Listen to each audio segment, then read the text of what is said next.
Hello, my loves. My name is Cassandra McAllen, and I hope you enjoyed last week's special Valentine's Day talk on love languages. This week, I'm going to finish up where we left off on February 7th with becoming an emotional detective. And thank you, Chris Scivoletto, for this cool title. If you're new here, I would highly recommend you watch the previous emotional detective video at least once before watching this one for greatest understanding. And in addition, at the end of today's video, I'm going to share some personal trauma that I hope might help some people hear how I have healed it via thought pain therapy. Before I do so, I will give you all a trigger warning so you can leave if you desire. Previously, we were discussing how to turn our thoughts from feeling victimized and angry at someone else for their words and behaviors to an internal investigation as to why we were angered and where our wounds lie. We do this by focusing on going undercover in self-inquiry so we can find that the power we have over other people and situations in life is not expecting them to change. Our true power lies in our choice of how we respond to their words and deeds. So back to our exercise. I was discussing how we would respond if someone called us an idiot, which, as everyone knows, is a derogatory term and one that we might have a pre-existing charge to, and how that term would be different to the word purple, which we would not have an attachment to. So, if we felt charged because we felt responsible that our actions preceding the comment were ones of ignorance or thoughtlessness, then we can make the decision in that moment to change our own behaviors to better suit our personal greatest and highest good. We don't need to give any more thought to the whys and wherefores of our friends' words, and instead we can just decide to commit ourselves to becoming our own heroes. We do this by acting or speaking in ways that are more in accordance with who we wish to be. By doing this, by honoring our internal desire to be proud of ourselves, we can let the charge go. Miguel Ruiz, in his book, The Four Agreements, states as his fourth personal agreement to always do your best. Your best is going to change from moment to moment. It'll be different when we're healthy as opposed to sick. In any circumstance, simply do your best, and we will avoid self-judgment, self-abuse, and regret. To elaborate on his wisdom, I want you to think about how often you internally criticize yourself for not doing or being enough. When you make the determination to always do your best, then you know if you've behaved in any way that you found distasteful in retrospect, that you still did your best. Now, this doesn't mean that you wouldn't do better next time, but it does mean that you have to trust that you are always doing your best based on where you're at any given moment in time. Now, if that word were said to us again upon another occasion, we can ignore it because we will know that we did our best and that we've forgiven ourselves for who we were, even if we were an idiot. We don't need to take their words home with us. We don't need to replay them, going round and round in our mind, building tracks of shame and resentment. We can simply check in with ourselves and be reminded that we can choose a new best that we will be prouder of in the future. Thus, we can release the charge now and make a decision free from emotional pain about how we might wish to address the matter with our friend when we feel clear enough of our own attachment to their words that we can respond with a greater certainty that we are unaffected and no longer suffering. As an example, do we say something to illuminate for them the fact that their motivational technique is ineffective? Do we choose to ignore it? and decide that they're likely responding out of their own similar wounds? Do we choose to remove ourselves from the environment and find another more appealing to our self-worth? Whatever we decide, we have become the holder of our power. None was given to our adversary, whether it was a friend, a boss, a spouse, a lover, a child, etc. Our thoughts remained on ourselves. Our energy remained focused on the only individual we're capable of changing, which is us. In the end, we found that their words gave us a greater opportunity to grow in knowledge of ourselves, find freedom in forgiveness, and take steps towards greater self-love.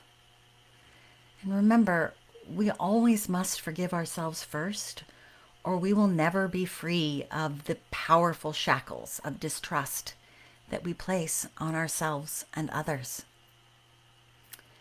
Pema Chodron says, "Inner peace begins the moment we choose not to allow another person or event to control our emotions."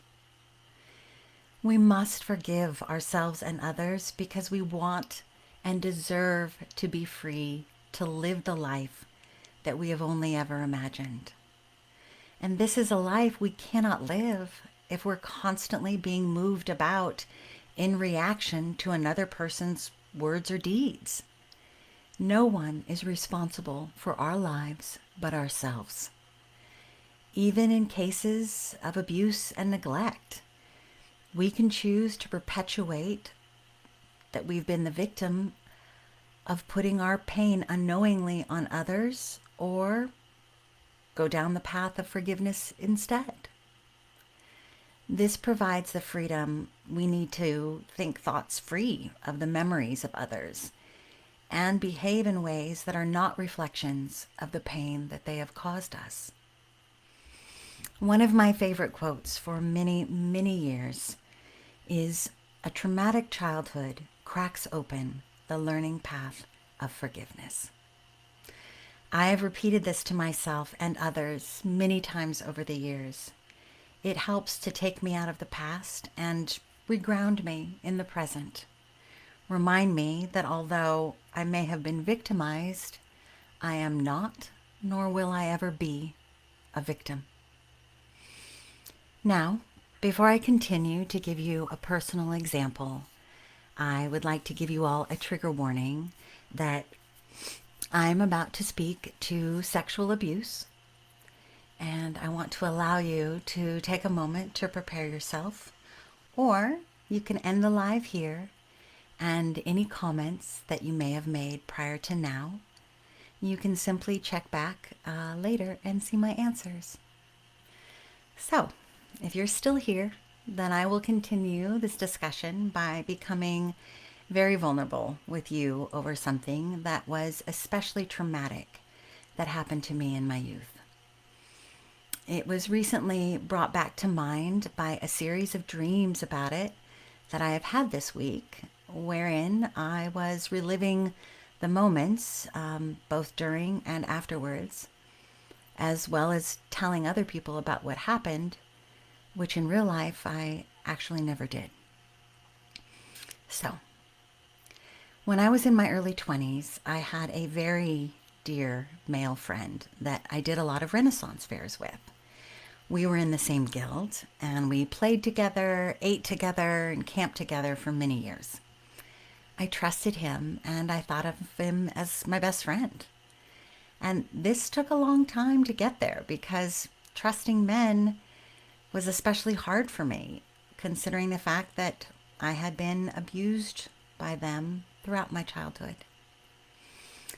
So, anyways, one weekend I invited him over to crash on my couch, as the fair was a local one and the weather was poor, so I was going to stay Saturday night at home.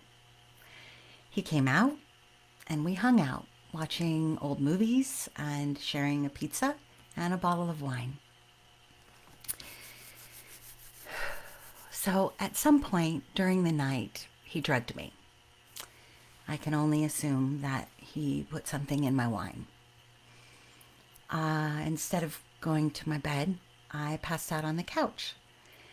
And I woke up sometime later to having my clothes removed and being touched all over, very inappropriately, and having pictures, because I remember the flash of the camera being taken of my semi-comatose self as I struggled again and again to awaken enough to stop him. I have no idea how long this went on, as I kept going in and out of consciousness the whole time. At some point, he went to the bathroom, and I was able to awaken enough to stumble a few feet to my bedroom, lock the door, and pass out on my bed. The last thing I remembered was hearing him try to force open my locked bedroom door. I don't remember much of the morning after, other than being confused and shocked and feeling traumatized, and trying to get him out of the apartment without him realizing that I was aware of what he had done to me. I realized later that I was afraid that if I confronted him, that he would overpower me in my home and continue the rape, as he would have nothing then left to lose. I never spoke to him again, even though I continued to see him at every fair event. I avoided him out of shame and fear. Our mutual friends were surprised we weren't hanging out anymore, as everybody knew we were really close. I didn't tell anyone why, and I don't even remember today what excuses I made. All I could think of was the look on his face when I next saw him, as he smirked at me with a sense of possession, and I felt violated to my very core. This trauma continued to affect me for the rest of my life in ways that I never even realized for decades. So when I had dreams about reliving this event over the week and telling people about it in my dream, which again I never did, it was quite surprising and a little re-traumatizing. I realized that I never told anyone at the time because I blamed myself. I blamed myself for trusting him, for having faith, for not seeing that this could happen. I blamed myself for inviting him over, for having a bottle of wine, for wearing pajamas on the couch while we watched movies. I blamed myself for everything. And as other women who have been through trauma of this nature realize, this is also kind of due to the culture of patriarchy, where victim blaming, what was she wearing? Why was she there? What were you doing? Well, it's common. So, how do we handle trauma of this nature? Trauma that's continued to, for some of us, affect us for the rest of our lives. Well, we begin by forgiveness. By forgiving the person that we were for the experiences that led up to the victimization that we underwent. We forgive ourselves for not knowing that regardless of whether or not we would have chosen the event, it is what it is. It has happened. And we can't argue the point successfully by thinking it shouldn't have. So, if you know my work and my teachings, you know that I believe that holding on to anger and resentments only converts itself to pain and dis-ease in our bodies. Thus, holding on to the belief that something shouldn't have happened when it very clearly did does the same thing. It keeps us believing that the world has unfolded in some way that was not the way it should have been. And this is, in its essence, an argument against reality. And those arguments are those which we will always be the loser in. We cannot fight the past with our pain. It only deepens it. Being angry at yesterday only limits our chances for joy today. It doesn't change the past. So, if I ask myself, should this have happened, then I have to answer yes. If I am honest, and if I'm in accordance with the reality of my life, thus I can forgive myself for any part, real or imagined, that I thought I played in my own feeling of being victimized.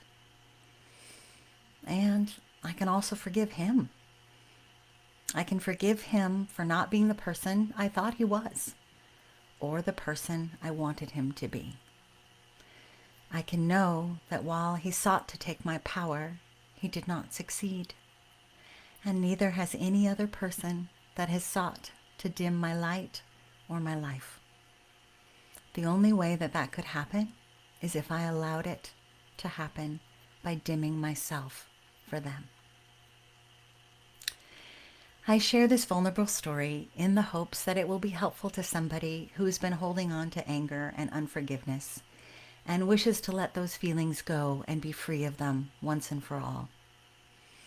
I realize that this memory or dream came to me because there was one remaining component of release I had not attained. And after working with a beloved teacher and myself through deep meditation this weekend, I finally attained what I was missing. Perhaps I will share that with you next week. Or perhaps I will talk instead about compassion. So thank you for joining me today and holding this virtual space for me to share my pain. I hope it helps you heal. And as always, I'll put a link in the chat where you can contact me privately if you'd like to. And now let's go to the comments and see if there's any questions I can answer for today.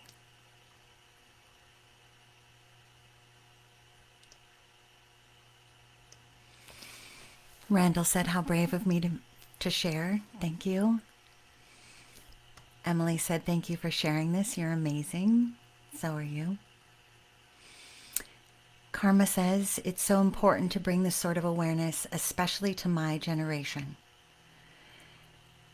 People need to know that it's not their fault and that this behavior is no longer acceptable. It's time for all women to be heard. Hallelujah. And it's time for us to stop asking women who have been harmed what they were wearing, what they were drinking, what they said, or what they did. It's just wrong. Susie says, my heart feels you. Thank you for being vulnerable with us by sharing your story. I'm sorry that happened. You're a shining example of courage. Way to turn your pain into power. I love you too, Susie. Thank you. Well, Chris said, you're awesome. I love you. I love you too. And Emily said, I love the idea of forgiveness for self first. Yes. We have to have that because we can't truly forgive anyone if we can't forgive ourselves. Nikki said, thanks for sharing and being so vulnerable. You're so inspiring and such a bright light in this world. So thankful for you. Boy, guys, gals, you're really doing it to me today, huh? Thank you. I love you all so very much and past time. So thank you for joining me today. And as always, take care of yourselves for me. I'll see you next Monday. Bye.